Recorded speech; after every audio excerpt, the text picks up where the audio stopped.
I want to talk about the New York Giants. Yeah. And I want to talk about Brian Daboll and the way that in every press conference when he brings Jaxson Dart up, a little glint comes across his eye, a little show of a smirk, like he's enjoying himself for the first time since he had to realise that he was going to have to start Daniel Jones for 17 games a season when he first arrived there. And look, there is a situation developing in New York where, ironically, Russell Wilson, who once did this to Matt Hasselbeck when they were in Seattle, is proving that he is never going to raise his game back to that level it's going to be. He might be a starter week one and he might deliver you some half-decent performances, but realistically, you want to be a team that sees what you have in this rookie quarterback. Yeah. And increasingly, Brian Daboll is talking about him in glowing terms. And from my perspective, what I found really interesting was from the last preseason game when Jaxson Dart is feeding W's to Jameis Winston on the sideline. The three of them are doing... The three amigos. Yeah, exactly. Yeah, I loved it. The two of them and Tommy doing like... Tommy DeVito! Yeah, exactly. Who is, as much of a joke figure as the NFL can produce, are all on the field together, doing social media videos, talking about being the three amigos, all of this stuff. And meanwhile, Russell Wilson's turning up at WWE SummerSlam and getting booed out of the building in MetLife Stadium. The New York Giants, who were just as bad as the Cleveland Browns last year, the New York Giants, their quarterback room at the moment is the literal exact opposite of the Cleveland Browns quarterback room. What does that come down to? And it's not like the Giants have the greatest front office in the world or the greatest team culture. That comes down to your head coach, your expectations, how you drafted. It's very, very simple. You draft your franchise quarterback in the first round 99% of the time in the modern day. Jaxson Dart, they wanted him. They went to get him.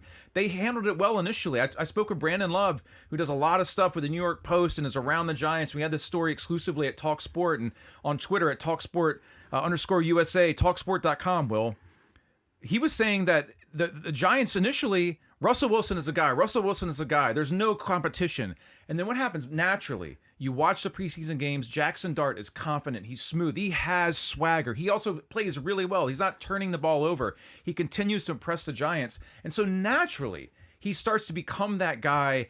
I won't be surprised at all if Jaxson Dart is starting in week 3 or week 4 and it's set up that way. I don't see any way, Will, that the Russell Wilson at this point in his career takes the Giants to that next big step, because that next big step is 10 wins, 11 wins. He's got 1 year to do it. He's really got 5 or 6 games to do it. It's not happening, man. He's got 5 or 6 games to do it. He's got 5 or 6 games where the New York Giants start the season playing the Commanders, Cowboys, Chiefs, Chargers, who I know we're a bit down on, and Eagles in 5 of their first 6 games. On the road to the Saints is the easiest game in theory on their docket, and that's never actually an easy place New Orleans to go is never play. easy, yeah, as we know. And look, the offensive line, sounds like Andrew Thomas is going to be back for the start of the season. It's been rejigged. Is that a positive? I really think like this is set up for Jaxson Dart. Maybe not week 3, but by week 5, week 6, he's going to come in. They're going to be this 1-5 team. He's going to be the savior. He's going to carry them to around a 6 or 7 week win record. And New York is going to found their new hero. And I don't mean their new hero like Tommy DeVito, where it's funny because his mum cooks ziti and he talks in a great accent and his agent wears fedoras on the sidelines. I mean, actually a guy who maybe could be a franchise starting quarterback. Look at how Brian Daboll has handled him. He joked that he put him out for the coin toss because he wanted to see how he responded to that. You know, you put out there your captain. You know, he calls him back onto the field. I love this. I do not remember a head coach doing this with any quarterback. Brian Daboll having fun in the preseason when you should have a little fun. Actually, it's not life or death. It's the NFL preseason. It does not matter. Big picture. And he calls Jaxson Dart for one play. Will I just want to pull him off the bench, get him in for one play, take him back off the field, see how he responds. Of course, he responded well. He oozes confidence. I mean, at Ole Miss, he was wearing the crazy eye black, looking more like a baseball player than an NFL player. You put him in New York, and I love that Jaxson Dart, very professional. In his comments post game after they blow out New England, and you have the three amigos, he's asked about Russell Wilson. He's asked about becoming the starter, and he's like, "This is Russ's job." I mean, that's what you want to say, right? You don't have Dylan Gabriel throwing Shedeur Sanders under the bus and showing you that they have dysfunction, of course, in Cleveland. He's handling like a pro, and when it's his time, it'll be his time. And don't get me wrong, there are weaknesses there. Russell Wilson probably, if he plays all 17 games a season, wins more games than Jaxson Dart does. Maybe only by a game or two, but he probably brings you a slightly better record. but you don't see the development. And yes, the obvious issues with Jaxson Dart, not great under pressure, particularly up middle, which is where their line isn't so strong. They are going to have to be quite grip it and rip it, see it, throw it, get the ball out quickly. He'll try to squeeze in. He's going to get picked off. I mean, he'll try to squeeze in throws. 100%. All of that is true, but that's why I want to see him start. That's why I want to see him develop. It's why I want Jameis Winston to be his backup and rah-rah on the sideline. They are going nowhere. They are going nowhere with Russell Wilson. The season is already over, Russell Wilson.